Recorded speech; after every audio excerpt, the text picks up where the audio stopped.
புனித நதிகளில் நீராடுவது பல நூற்றாண்டுகளாக லட்சக்கணக்கான பக்தர்கள், முனிவர்கள் மற்றும் ஆன்மீக சாதகர்களால் நடைமுறையில் உள்ள ஒரு பழமையான பாரம்பரியமாகும்.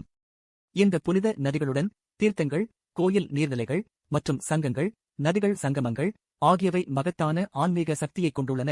அங்கு லட்சக்கணக்கானவர்கள் சடங்குகளை செய்து தெய்வீக ஆசீர்வாதங்களை பெறுகிறார்கள். தண்ணீர்தான் வாழ்க்கை. ஆனால் இந்தியாவில் தண்ணீரும் தெய்வம்தான். கலாச்சாரங்கள் மற்றும் நாகரிகங்கள் முழுவதும் நீர் ஒரு புனித சக்தியாக மதிக்கப்படுகிறது. ஆனால் இந்தியாவில் நதிகள் வெறும் நீர்நிலைகளை விட மேலானவை. அவை தாய்மார்கள், தெய்வங்கள் மற்றும் மோட்சத்தை வழங்குபவர்கள். லட்சக்கணக்கானோர் புனித நதிகளில் நீராடுவது ஏன்? புனித நீராடலின் ஆன்மீக மற்றும் அறிவியல் முக்கியத்துவம் என்ன? கும்பமேளாவை பூமியின் மிகப்பெரிய ஆன்மீக கூட்டமாக மாற்றுவது எது? உலகெங்கிலும் உள்ள சில நதிகள் ஏன் புனிதமாக கருதப்படுகின்றன? இந்தியாவின் மிக புனிதமான ஆறுகளில் புனித நீராடல் வழிபாடு மற்றும் அதன் உலகளாவிய முக்கியத்துவம் குறித்து ஒரு அசாதாரண பயணத்திற்கு வரவேற்கிறோம். இந்த மதத்தில் புனித நதிகளில் நீராடுவது ஒரு பாரம்பரியத்தை விட மேலானது. இது தூய்மைப்படுத்துதல் மற்றும் பக்தியின் செயல். வேதங்கள், புராணங்கள் மற்றும் உபநிடதங்கள் சடங்கு குளியல் ஒருவரின் கர்மாவை எவ்வாறு தூய்மைப்படுத்துகிறது மற்றும் ஆன்மீக மேம்பாட்டை கொண்டு வருகிறது என்பதை விவரிக்கிறது. புனித நீராடல் வழிபாடு முக்கியத்துவம் கடந்த கால பாவங்களை நீக்குகிறது. பாப விநாசம். புனித நீரில் நீராடுவது கடந்த பிறவிகளின் கர்மாவை கரைக்கும் என்று நம்பப்படுகிறது. மோட்சத்தை, முக்தி அளிக்கிறது. கங்கை, யமுனை மற்றும் காவேரி போன்ற நதிகளில் நீராடுவது மறுபிறப்பு சுழற்சியிலிருந்து விடுதலைக்கு வழிவகுக்கும் என்று கூறப்படுகிறது. ஆன்மீக புத்துணர்ச்சி. ஒவ்வொரு புனித நதியும் ஒரு தெய்வீக கதையுடன் தொடர்புடையது. இது புனித ஆற்றலின் ஆதாரமாக அமைகிறது. புராணங்களின்படி மன்னர் பகீரதன் தனது மூதாதையர்களின் முக்திக்காக கங்கையை சொர்க்கத்திலிருந்து பூமிக்கு கொண்டு வர ஆழ்ந்த தவம் செய்தார். அப்போதிருந்து நதி தெய்வீகமாக கருதப்படுகிறது. புனித நீராடல் அறிவியல் நன்மைகள். கங்கையில் பாக்டீரியாவை உண்ணும் வைரஸ்கள் உள்ளன. அவை இயற்கையாகவே அதன் நீரை சுத்திகரிக்கும் என்று அறிவியல் ஆராய்ச்சி காட்டுகிறது. தாதுக்கள் நிறைந்த குணப்படுத்தும் பண்புகள். நர்மதா மற்றும் கோதாவரி போன்ற நதிகள் தோல் மற்றும் உடலுக்கு புத்துயிர் அளிக்கும் தாதுக்களைக் கொண்டுள்ளன. மன அழுத்தம் குறைப்பு மற்றும் மேம்பட்ட நோய் எதிர்ப்பு சக்தி. ஆறுகளில் குளிர்ந்த நீரில் குளிப்பது இரத்த ஓட்டத்தை தூண்டுகிறது மற்றும் நோய் எதிர்ப்பு சக்தியை அதிகரிக்கிறது. அதனால்தான் நதிகள் புனிதமானவை மட்டுமல்ல, அவை உடலையும் மனதையும் எல்லா வகையிலும் குணப்படுத்துகின்றன. இந்தியாவின் ஆன்மீக மற்றும் கலாச்சார அடையாளத்தை வடிவமைத்த முக்கிய புனித நதிகள் மற்றும் அவற்றின் கரைகளில் உள்ள சக்தி வாய்ந்த கோயில்களை இப்போது ஆராய்வோம். நீங்கள் ஏன் கோவில்களுக்கு செல்ல வேண்டும் என்ற அடிப்படை கேள்விக்கு நாங்கள் ஏற்கனவே பதிலளித்துள்ளோம். நீங்கள் இதுவரை அந்த வீடியோவை பார்க்கவில்லை என்றால் டிஸ்கிரிப்ஷன் இல் அதை பாருங்கள். மேலும் புனித நதிகளின் கரையோரங்களில் அமைந்துள்ள கோயில்கள் பற்றிய விரிவான பிளாக் விவரங்கள் டிஸ்கிரிப்ஷன் இல் உள்ளன. கங்கை மோட்சம் தரும் நதி. இந்து மதத்தின் புனிதமான நதியாக கருதப்படுகிறது. இது கங்கா தேவியாக வணங்கப்படுகிறது. ஸ்ரீ ஆதி சங்கராச்சாரியார் கங்காஷ்டகம் என்ற பாடலை இயற்றியுள்ளார். இது கங்கையின் தெய்வீக சக்திகளை விவரிக்கிறது. புகழ்பெற்ற கோயில்கள். காசி விஸ்வநாதர், கங்கோத்ரி கோயில், ஹர் கி பௌரி, கேதார்நாத் கோயில், பிரயாக்ராஜ் மற்றும் காளிகாட் கோயில். யமுனா கிருஷ்ணரின் லீலைகளுடன் தொடர்புடைய இந்த நதி கங்கையின் முக்கிய துணை நதியாகும். ஸ்ரீ ஆதி சங்கராச்சாரியாலால் இயற்றப்பட்ட யமுனா அஷ்டகத்தில் ஸ்ரீ யமுனாஜியின் 8 மடங்கு சக்திகள், அதன் தெய்வீக மற்றும் அற்புதமான குணங்களை விவரிக்கிறது. ஆற்றங்கரையில் உள்ள புகழ்பெற்ற கோயில்கள். யமுனோத்ரி கோயில், கேஷிகாட், துவாரகாதீஷ் கோயில், பாங்கே பிஹாரி கோயில், திரிவேணி சங்கமம். கோதாவரி, தட்சிண கங்கா, தெற்கின் கங்கை, இந்தியாவின் 2வது மிக நீளமான நதி. புகழ்பெற்ற கோயில்கள். பத்ராச்சலம் ஸ்ரீ ராமர் கோயில், திரியம்பகேஸ்வர் ஜோதிர்லிங்கம். நர்மதா மோட்சம் கொடுக்கும் நதி. நர்மதாவை பார்ப்பது கூட முக்தியை அளிக்கும் என்று நம்பப்படுகிறது. புகழ்பெற்ற கோயில்கள். ஓம்காரேஸ்வர், மகேஸ்வர் கோயில். கிருஷ்ணா நதி மகாராஷ்டிரா, கர்நாடகா, தெலுங்கானா மற்றும் ஆந்திர பிரதேசம் மாநிலங்கள் வழியாக பாய்கிறது. புகழ்பெற்ற கோயில்கள். மகாபலேஸ்வர், சாங்லி, கூடலசங்கம், ஆலம்பூர் மற்றும் விஜயவாடா.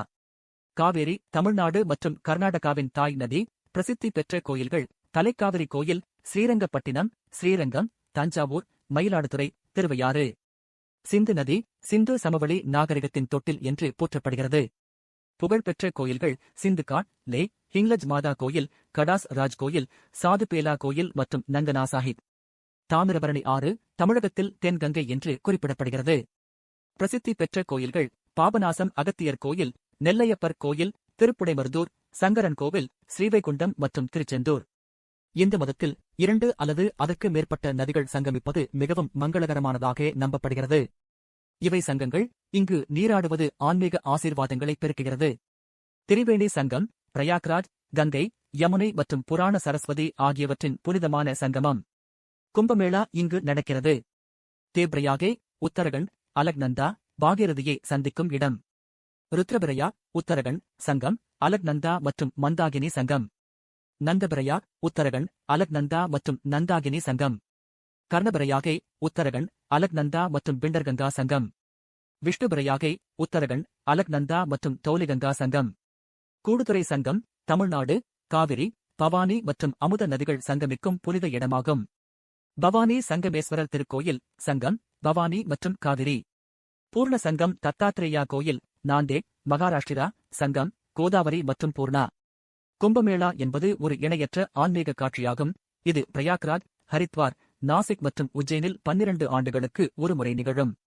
சமுத்திர மந்தனின் போது அமிர்தத்தின், அமரத்துவத்தின் துளிகள் இந்த 4 இடங்களிலும் விழுந்தன. அவை இதனால் எந்நாளும் புனிதமானவை என்று புராணங்கள் கூறுகின்றன. மகா கும்பமேளா 144 ஆண்டுகளுக்கு ஒருமுறை நடக்கும். கும்பமேளாவைத் தவிர பல நதித் திருவிழாக்கள் லட்சக்கணக்கான பக்தர்களை ஈர்க்கின்றன. காவேரி புஷ்கரம் 12 ஆண்டுகளுக்கு ஒரு முறையும், மகா புஷ்கரம் 144 ஆண்டுகளுக்கு ஒரு முறையும் நடக்கிறது. காவிரி துலா ஸ்நானம் ஒவ்வொரு அக்டோபர், நவம்பர் மாதங்களில் பக்தர்கள் கடவுளின் ஆசீர்வாதத்திற்காக காவிரி ஆற்றில் நீராடுவது வழக்கம். கிருஷ்ண புஷ்கரிணி, ஆந்திரா, தெலுங்கானா மற்றும் கர்நாடகாவில் கிருஷ்ணா நதிக்கரையில் கொண்டாடப்படும் 12 ஆண்டு சுழற்சி திருவிழா. கும்பமேளாவுக்கு இணையான தென்னிந்திய கோதாவரி புஷ்கரம், கோதாவரி ஆற்றங்கரையில் 12 ஆண்டுகளுக்கு ஒருமுறை நடைபெறும். புகழ்பெற்ற தீர்த்தங்கள் அல்லது புனித நீர்நிலைகள் இந்தியாவில் மகத்தான ஆன்மீக முக்கியத்துவம் பெற்றவை. அவை பெரும்பாலும் கோயில்கள் மற்றும் யாத்திரை தலங்களுடன் தொடர்புடையதாக இருக்கும். அங்கு பக்தர்கள் தங்கள் பாவங்களை கழுவுவதற்கும் தெய்வீக அருளை பெறுவதற்காக சடங்கு குளியல் மேற்கொள்கிறார்கள். ராமேஸ்வரம் தீர்த்தம், ராமநாத சுவாமி கோவில், தமிழ்நாடு சோகஸ்மெலி அக்னி தீர்த்தம், கொடி தீர்த்தம் மற்றும் 62 புனித கிணறுகள் பகவான் ராமர் மற்றும் அவரது இலங்கை பயணத்துடன் தொடர்புடையவை. புஷ்கர் ஏரி மற்றும் பிரம்மா கோயில், ராஜஸ்தான், கார்த்திகை பூர்ணிமாவின் போது புனித ஏரியில் நீராடுவது மிகவும் மங்களகரமானதாக கருதப்படுகிறது. பொற்கோயில் சரோவர், பஞ்சாப் தீர்த்தம், அமிர்த சரோவர் கோயில், சீக்கிய மதத்தின் மையத்தில் அம்ரித் சரோவரின் நீர் குணப்படுத்தும் பண்புகளை கொண்டிருப்பதாக நம்பப்படுகிறது. மணிகர்ணிகா குண்ட் மற்றும் காசி விஸ்வநாதர் கோயில், உத்தரப்பிரதேசம். புராண ரீதியாக பார்வதி தேவி மற்றும் சிவபெருமானுடன் இணைக்கப்பட்டுள்ளது. இங்கு நீராடினால் மோட்சம் கிடைக்கும் என்று பக்தர்கள் நம்புகிறார்கள். மகாகலேஸ்வர் கோயில், கோடி தீர்த்தம், கர்நாடகா, கோகர்ணா. சிவபெருமானை உருவாக்கியதாக நம்பப்படுகிறது. காமாக்யா கோவில் மற்றும் சௌபாகிய குண்டம், அசாம், சக்தி பீடமாக கருதப்படும் இத்தலத்தில் சக்தி தேவியின் யோனி பகுதி விழுந்ததாக புராணங்கள் கூறுகின்றன. புனித நீர் கருவுறுதலை அதிகரிக்கும் மற்றும் ஆசீர்வாதங்களை வழங்கும் என்று நம்பப்படுகிறது. மங்களகிரி கோயில் மற்றும் லட்சுமி நரசிம்ம தீர்த்தம், ஆந்திரா, அனந்தபுரா ஏரி கோயில், கேரளா, விஷ்ணுவுக்கு அர்ப்பணிக்கப்பட்ட ஏரி கோயில். பவானி சங்கமேஸ்வரர் கோயில் மற்றும் தீர்த்தம், தமிழ்நாடு, பவானி மற்றும் காவிரி ஆறுகள் சங்கமிக்கும் இடத்தில் அமைந்துள்ளது. முன்னோர்களுக்கு மோட்சம் அளிக்கக்கூடிய புனித இடமாக நம்பப்படுகிறது. பாபவிநாசம் தீர்த்தம் மற்றும் திருமலை வெங்கடேஸ்வரர் கோயில், ஆந்திரா. பாபவிநாசம் என்றால் பாவங்களை அழிப்பவர் என்று பொருள். கோயில் தரிசனத்திற்கு முன் இங்கு நீராடினால் ஆத்மா தூய்மை அடைவதாக பக்தர்கள் நம்புகிறார்கள். இந்தியாவில் இன்னும் பல புனித தீர்த்தங்கள் உள்ளன.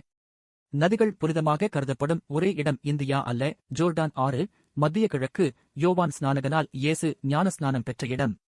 நைல் நதி, எகிப்து, ஆப்பிரிக்கா, பண்டைய எகிப்திய புராணங்களில் போற்றப்படுகிறது. மீகாங் ஆறு, தென்கிழக்கு ஆசியா, பௌத்த கலாச்சாரங்களால் வணங்கப்படுகிறது. அமேசான் ஆறு, தென் அமெரிக்கா, பழங்குடியினருக்கு ஆழமான ஆன்மீக முக்கியத்துவத்தைக் கொண்டுள்ளது. ஒவ்வொரு கலாச்சாரத்திலும் தண்ணீர் புனிதமானது.